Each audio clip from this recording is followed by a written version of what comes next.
Think you're just independent? Chill. Low maintenance. Cool story. Your nervous system is screaming, and you've been calling it a personality trait. Here's the thing. 8 behaviors you think make you you are actually survival strategies from when no one was paying attention. This isn't a diagnosis. I'm not a therapist. This is pattern recognition. Neuroscience already connected these dots. I'm just holding up the map. And yeah, it might sting, but if you've ever wondered why you are the way you are, buckle up. Let's go. Number 8, the chameleon.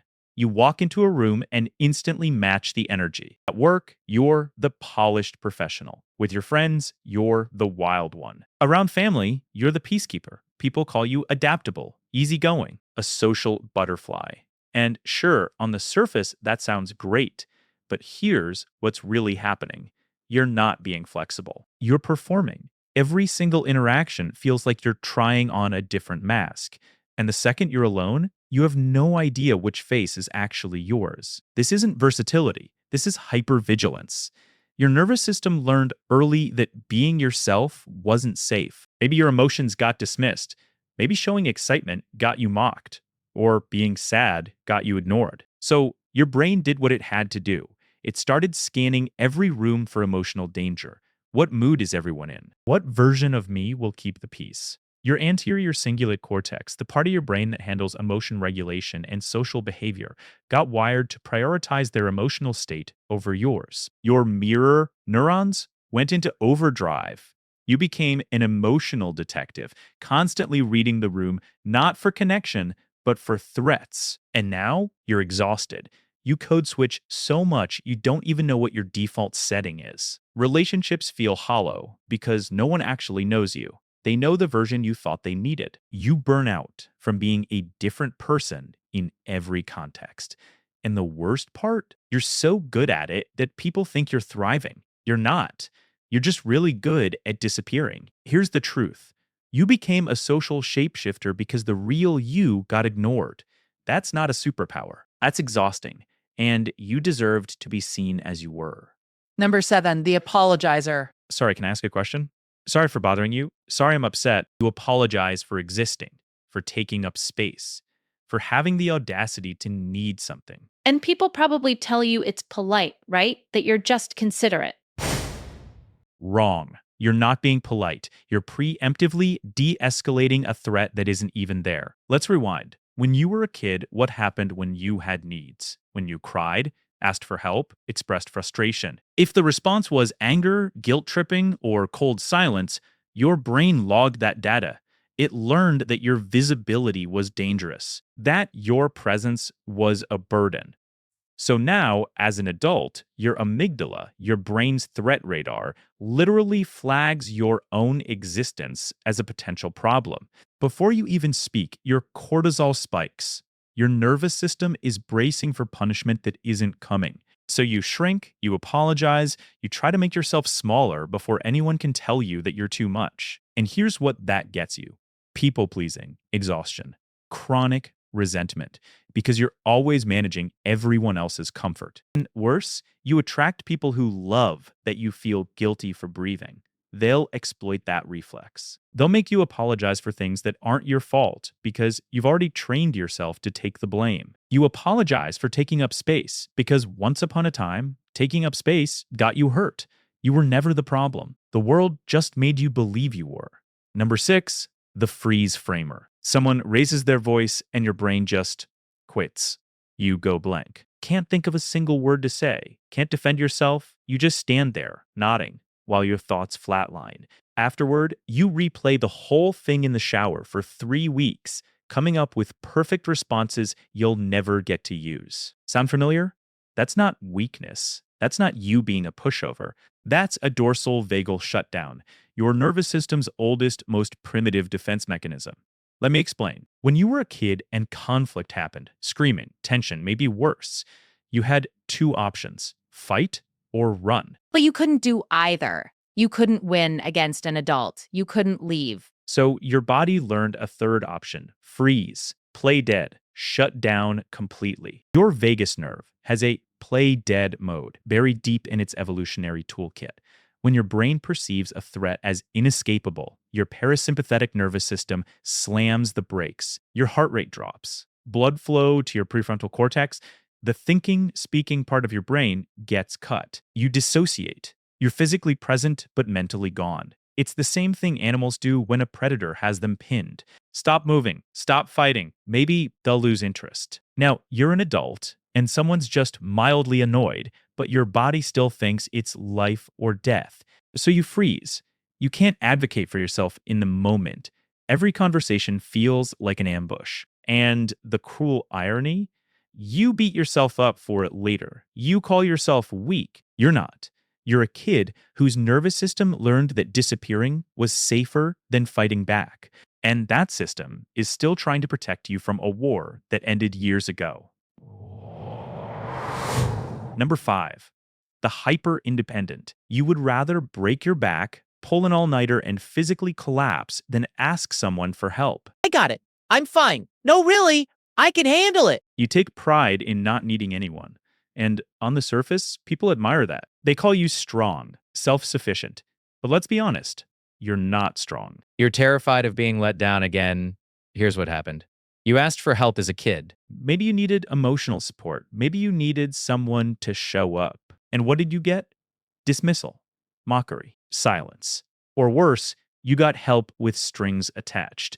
Conditional love that came with guilt and obligation. So your brain learned a simple equation.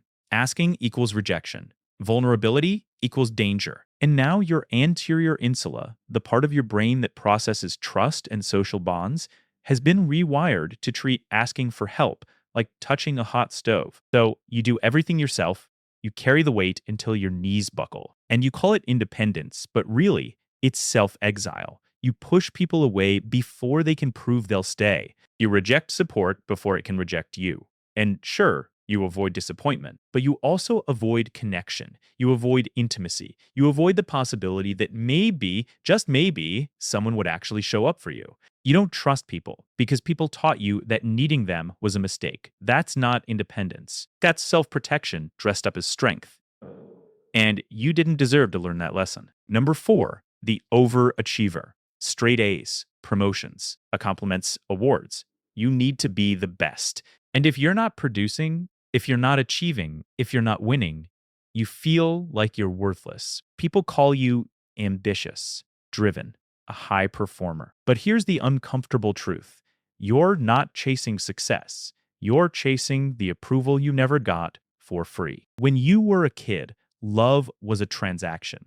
You got attention when you performed good grades, good behavior, trophies, achievements. And when you didn't, silence, disappointment, distance. So your developing brain made a simple, brutal connection. Your worth is conditional. You are valuable when you produce. You are lovable when you excel. Rest, failure, ordinariness, those equal abandonment. Neuroscience backs this up. Your brain's reward system, the dopamine circuits in the ventral striatum, got hijacked. Achievement became your drug.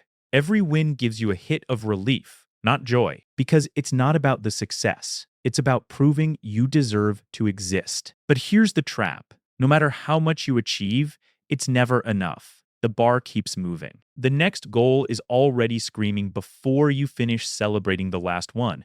You're on a treadmill, sprinting toward love that's always one more win away. And the consequence? Chronic anxiety.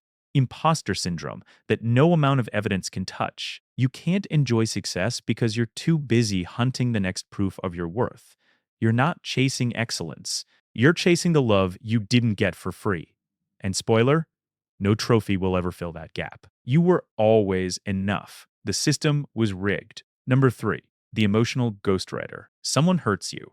And instead of feeling angry, instead of setting a boundary, your brain immediately starts explaining their behavior. They're going through a lot. They didn't mean it that way. I'm probably being too sensitive. You write their apology in your head. You do their emotional labor for them. And you call this empathy. But it's not. It's a survival skill you were forced to develop when you were too young to know better. Here's the origin story. You grew up managing the emotions of unstable adults. Their anger was your responsibility to soothe. Their sadness was your job to fix. Your own feelings, inconvenient, burdensome. So your brain got really, really good at something called mentalization, the ability to predict and explain what someone else is thinking and feeling. Your prefrontal cortex, the part of your brain responsible for perspective taking, went into overdrive. You became an emotional translator, a feelings detective, and it kept you safe. But here's the cost. While you were busy developing an advanced theory of mind for everyone else, your own emotional processing got stunted. You learned to prioritize their inner world over yours. And now, as an adult, you tolerate disrespect because you understand why they did it. You gaslight yourself out of your own hurt. You stay in bad relationships, bad friendships, bad jobs because you can explain the other person's behavior so well that your own pain seems unreasonable. Stop. You became the emotional translator for people who never learned your language. You spent your childhood writing subtitles for adults who should have been taking care of you. And now you're still doing it. Stop writing excuses for people who won't even read the script. Your pain is real, even if their intention wasn't cruel. You're allowed to feel hurt without needing a PhD in their psychology. Number 2, the relentless giver. You give, fix, help, support everyone. You exhaust yourself, making sure everyone around you is okay. If someone's unhappy, it feels like your responsibility, like their discomfort is somehow your fault. People probably call you generous, selfless, the person everyone can count on. But let's get real. This isn't kindness. This is a trauma response. It's called fawning. And you learned it because it was safer than having needs. When you were a kid, the emotions of the adults around you felt dangerous. Their anger, their sadness, their instability, it was unpredictable and big. And you, small and powerless, learned a survival strategy. Keep them happy, stay safe, make yourself useful, indispensable. Become the problem solver, the peacemaker, the caretaker. Your needs disappeared. You became an emotional service worker in your own home. Here's the science. The fawn response is the lesser known sibling of fight, flight, and freeze. It's a social survival strategy. When you can't escape and you can't fight, you befriend the threat. Your brain activates caregiving systems, oxytocin, mirror neurons, to neutralize danger. You become the person who anticipates needs, who smooths over tension, who sacrifices themselves to keep the peace. And it worked. It kept you safe. But now you're an adult and you're still doing it. You attract takers, people who love that you'll bend over backward and never ask for anything in return. You resent the people you help because deep down you're furious that it's always one-sided. But you can't stop because your nervous system still believes that your value is in what you provide, that if you stop giving, you'll be abandoned. You didn't become a giver because you're kind.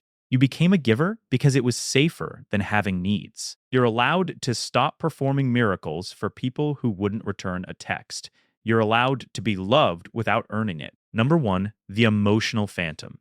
People say you're chill, calm, unshakable. Nothing bothers you. They admire how even-keeled you are. But here's the truth. You're not calm. You're numb. Joy feels muted. Sadness is distant. Anger barely registers. You're just here, watching life happen like it's playing on a screen behind glass, and you wonder if something is fundamentally broken inside you. Spoiler, it's not broken, it's protected. Let's go back. When you were a kid, your emotions were big, overwhelming, and no one helped you regulate them. No one co-regulated your nervous system. No one sat with you and said, I see you. It's okay to feel this. Instead, your emotions were too much, inconvenient, punished, or ignored. So your brain did the only thing it could. It turned them off, not because you wanted to, because it was the only way to survive. Here's the mechanism. Chronic activation of the hypothalamic pituitary adrenal axis, your stress response system, can lead to something called emotional blunting. When your HPA axis is constantly flooded with cortisol, your brain starts downregulating the areas that process emotion. The amygdala, the insula, they get quieter. It's a protective shutdown. Your nervous system couldn't handle the chronic overwhelm, so it numbed you. You're not calm, you're dissociated, you're watching your life from behind soundproof glass. And the consequence? Relationships feel flat. You care about people in theory, but you can't feel it. Life lacks color. Excitement doesn't land. Grief doesn't move through you. I wonder if you're capable of love, of passion, of anything that feels real. And it's terrifying because you're not depressed in the classic sense. You're just absent. But here's what you need to hear. You didn't choose this. You didn't turn the volume down because you're cold or broken. Your brain did it to protect you from emotions that were too big and too lonely to bear. The feelings are still there. You just forgot how to hear them. And with the right support, therapy, somatic work, safe people, you can turn the volume back up. Slowly, gently. You're not gone. You're just quiet, and you can come back. None of this is your fault. Read that again. These aren't flaws. These aren't weaknesses. These are adaptations. Your brain did what it had to do. You survived. And that matters. But here's the thing. You're not that kid anymore. You don't have to keep running those programs. You can unlearn this. Therapy, somatic experiencing, trusted people who can hold space without fixing you. You get to rewrite this. And listen, this isn't a diagnosis. I'm not a clinician. This is a mirror. If what you saw here reflected something painful, that's information, that's data, and you get to do something kind with it. You get to stop calling survival strategies personality traits. You get to stop blaming yourself for adaptations that kept you alive. If this hit you, you're not alone. Share this with someone who needs to hear it. Hit that like button, subscribe to Kai Explains. And remember, being aware is the first step to being free. This is where neuroscience meets the stuff no one wants to talk about. Thanks for being here. See you next time.